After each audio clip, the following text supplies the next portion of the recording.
I love Birganj. সবাইকার গাড়ি check হচ্ছে, সব কিছু ঠিকঠাক কাজ করছে না। সৌরভের গাড়িটা কীরকমভাবে অফ করেছিল জানি না, ওদের ক্লাসটা দাবলেও গাড়িটা পিছনে টায়ারটা খুঁজছিল না, গিয়ার ফেলা অবস্থায়।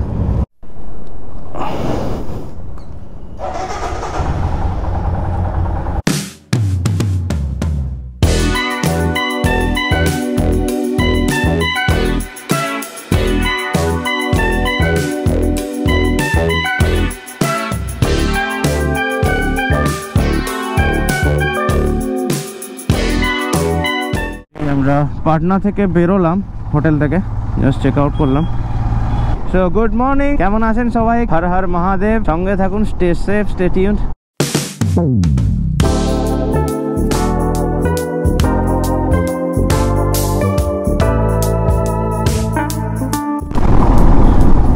এটা ওভারব্রিজ, এখানে দেখা যাচ্ছে দীঘা ইউজ ফ্লাইওভার, এদিকে দীঘা আছে, বিহারের দীঘা।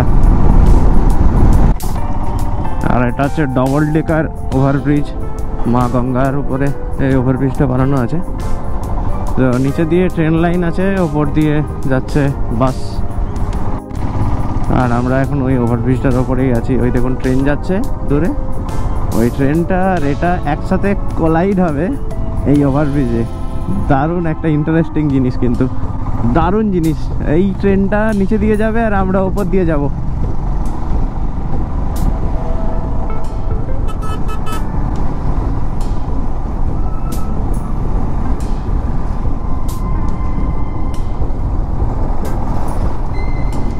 অসাধারণ একটা অভিজ্ঞতা, অসাধারণ অভিজ্ঞতা এটা।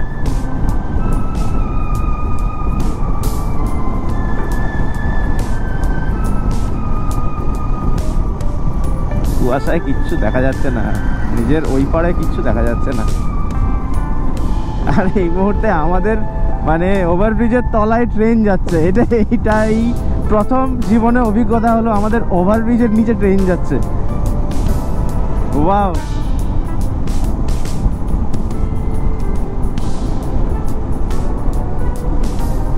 সত্যি দারুণ দারুণ ওভারব্রিজ এটা।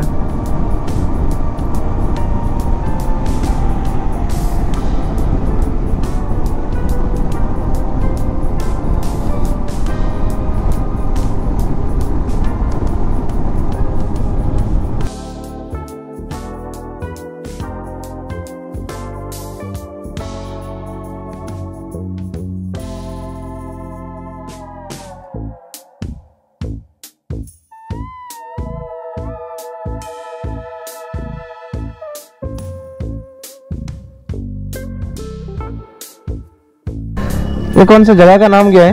ये छपरा जिला है। अच्छा, गांव का नाम है शीतलपुर। शीतलपुर दिखा रहा है, शीतलपुर ही दिखा रहा है। बिहार है। हाँ हाँ हाँ, এটা শীতলপুর। শীতলপুর পৌঁছে গেছি আমরা, এরপর রওনা দেব। শীতলপুর থেকে ডান দিকে সোজা গেলে যায় রক্সোল। তো আমরা এটা টুয়ার্ডস রক্সোল যাচ্ছে, এখান থেকে 171 কিলোমিটার।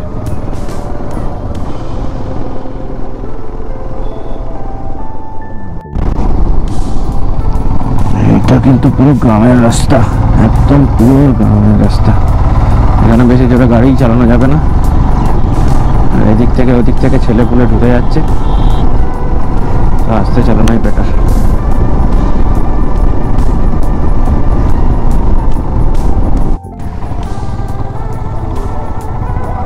মন্দির প্রতিষ্ঠা হয়েছে, কোনো চাঁদা আদায় চলছে।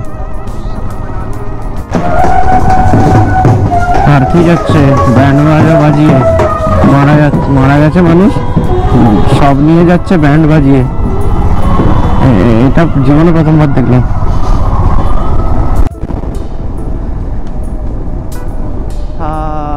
আবারও গঙ্গা, অসাধারণ এই চর গঙ্গা। যেখানে দাঁড়াচ্ছে সেখানে লোক জড়ো হয়ে যাচ্ছে, মানে পুরো ভিড় জড়ো হয়ে গেছে। এখানে রাস্তা জ্যাম হয়ে গেছিল একটা জায়গায়, কন্ডিশন।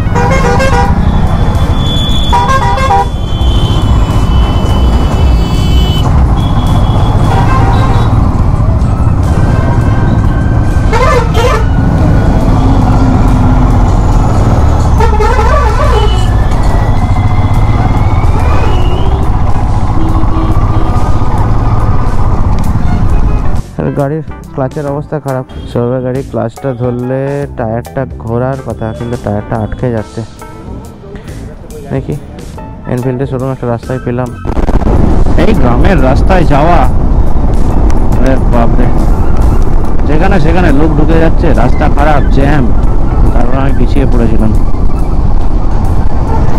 এই তো ধরে ফেলেছি।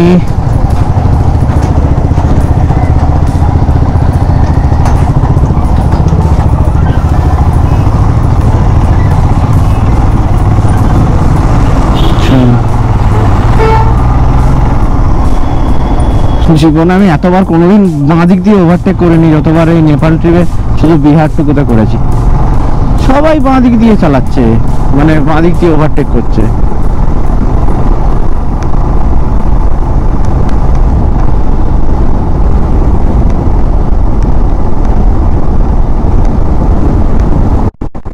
এখান থেকে মতিহারি 52 কিলোমিটার, আর মুজফ্ফরপুর ডান দিকে পড়ছে 28।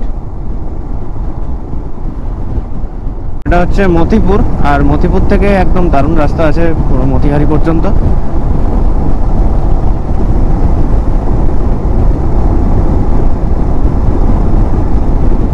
স্পিড মিটার দেওয়া আছে, স্পিড লিমিটের মধ্যে যেতে হবে।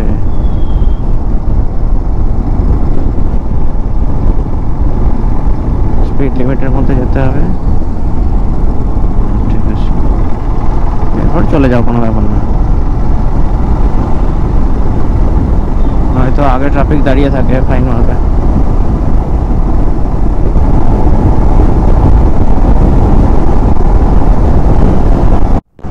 রাস্তায় কাজ চলছে, তার জন্য বাইপাস করেছে। এটা সার্ভিস রোড, সার্ভিস রোডও ওয়েল মেনটেন্ড, ঢালাই করা আছে।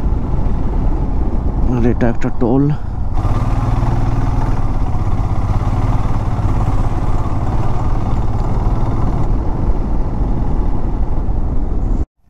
এখান থেকে রক্সোল 55 কিলোমিটার লেখা আছে। এটা মুজফ্ফরপুর, আর এখানেও পাটনার মতোই জ্যাম। এই রোডটা সচিন স্কুলে তৈরি করেছিল।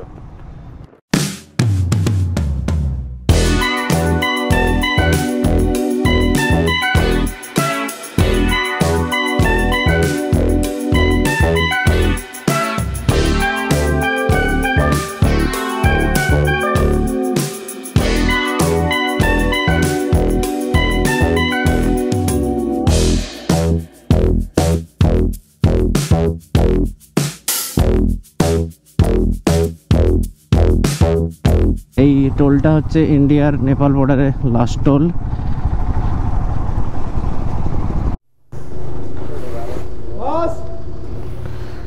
কত হলো? 882 টাকা, 882 টাকা 17 পয়সা। ঠিক আছে, তাহলে 810 টাকা, তারপরে হলো 850 টাকা, তারপরে হলো আবার 800 টাকাই গড় করতে ধরলাম। তাহলে 8 থেকে 2400 টাকার তেল ভরালাম এখনো অবধি। তো এখান থেকে রক্সোল দেখাচ্ছে আর 2.7 কিলোমিটার। লাল রঙের নাম্বার প্লেটের গাড়ি দেখতে পাচ্ছেন, এটা হচ্ছে নেপালের নাম্বার প্লেট, লাল রঙের হয়। তো আমরা এখন আছি রক্সোল বাজারে, আর রক্সোল বাজার থেকে আমরা এখন যাব ভানসার অফিস। ভানসার যারা জানেন না যে কি, ভানসার হলো নেপালে গাড়ির একটা পারমিট। মানে নেপাল সরকার আপনাকে পারমিট দিচ্ছে যে আপনি এত দিন এখানে গাড়িটা চালাতে পারবেন। সেটা 7 দিনের পাওয়া যায়, বলে কয়ে দেখতে হবে যদি 10 দিনের করানো যায়। আর ভানসারের চার্জ হচ্ছে ওখানে নেপালি টাকাতে 200 টাকা করে পার ডে। সেটা আপনাকে আগাম দিতে হবে, ওটার কোনো রিটার্ন নেই যে আপনি যদি 6 দিনে ওটা কমপ্লিট করে নেন যে আপনার রিটার্ন দেবে, এরকম কোনো ব্যাপার না।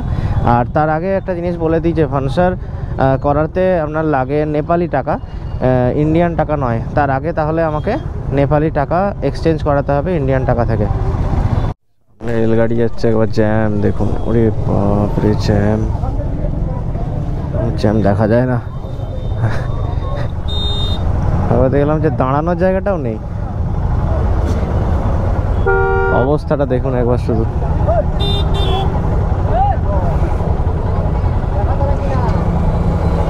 শুধু অবস্থাটা দেখুন একবার জ্যামে।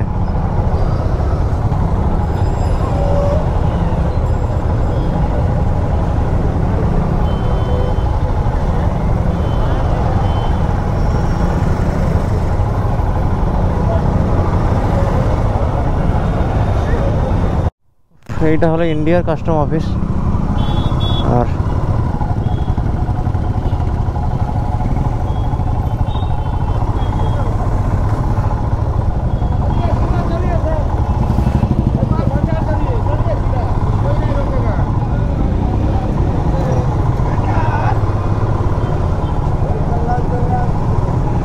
নেপাল ভানসার অফিস সোজা যেতে বললো।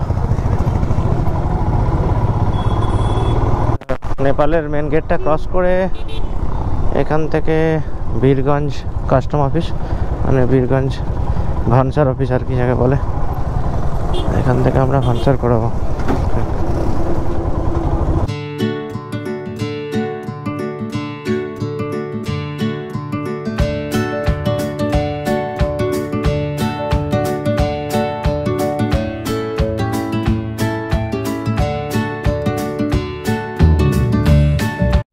হলো ভানসার অফিস। আর ভানসার অফিসে আমরা দালাল ধরিনি, এমনি নিজেরাই করালাম। তো প্রথমে যেতে হলো আরসি বুকটা নিয়ে পড়ে এখানে, আর একটা পার্চি দিল, সেই পার্চিটা নিয়ে পড়ে ভেতরে যেতে হলো। তো দুটো অফিস আছে, একটা বাঁ দিকেরটা হচ্ছে original custom office. Custom officer আপনাকে বলবে যে 7 দিনের পারমিট দেওয়া হলো, আর পাশে আপনাকে ট্রান্সফার করে দেবে সেই কাগজটা। ওটা আপনি পাবেন। তার পাশে একটা পাঞ্জাব ন্যাশনাল ব্যাংকের সাথে টাই আপ করা আছে, এভারেস্ট ব্যাংক বলে কিছু একটা। তো সেই ব্যাংক আপনাকে তখন বলবে 200 টাকা জমা করতে। 200 টাকা মানে 200 নেপালি টাকা। আপনি ওখানে যদি মানি এক্সচেঞ্জ করিয়ে না থাকেন তাহলে দালালদের কাছে মানি এক্সচেঞ্জ করিয়ে নিতে পারেন, এরা মানি এক্সচেঞ্জ করে দেয়। আর ভানসার করে বেরোনোর পরে আপনাদেরকে ডান দিক দিয়ে চলে আসতে হবে, এই গেট দিয়ে আপনারা ঢুকবেন, ওই সামনের গেট দিয়ে, আর বেরোচ্ছেন এই গেট দিয়ে। তো বেরোনোর পরে আপনাদের এখানে চেক হয়তো করবে নাকি করবে না আমি জানি না। যদি চেক করে তাহলে ওই ভানসার পেপারটাই চেক হবে, ওটা কিন্তু কোনো অন্য কোনো ডকুমেন্টস মানে লাইক গাড়ির আরসি বুক এই সকল কিন্তু চেক হবে না। হ্যাঁ, এটা হচ্ছে চেক পোস্ট, এখানে ভানসার চেক হয়। হ্যাঁ ভানসার हो गया, अभी कराया। हाँ ठीक है।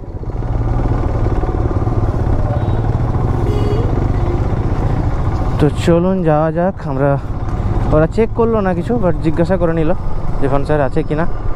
এখানে দেখুন চেক করাটা আপনার ম্যান্ডেটরি জিনিস। যদি আপনার কোনো প্রবলেম থেকে থাকে তাহলে ভেতরে যাবেন না, নয়তো অনেক চেকপোস্ট আছে যারা আপনার ওই জিনিসটাকে চেক করবে। তো যদি কোনো ডিসপুট থেকে থাকে তাহলে অবশ্যই এটা করিয়ে নেবেন। আর ভানসার ছাড়া কোনোভাবেই নেপালে ঢুকবেন না গাড়ি নিয়ে। পারমিশন আর মানি এক্সচেঞ্জের পরে যেটা প্রথম কাজ সেটা হলো একটা সিম নেওয়া, আর নিজের মানুষদের সাথে কন্ট্যাক্টে থাকা। তো এখানে একটা এনসেলের দোকান দেখতে পেলাম, নেপালের খুব প্রচলিত সিম এনসেল। তো এনসেলের সিম কিনে টিফিন করে আমরা তো চললাম হেতাওদার উদ্দেশ্যে। এটা আমরা বর্ডার থেকে ঢুকলাম বীরগঞ্জ বাইপাস রোডে।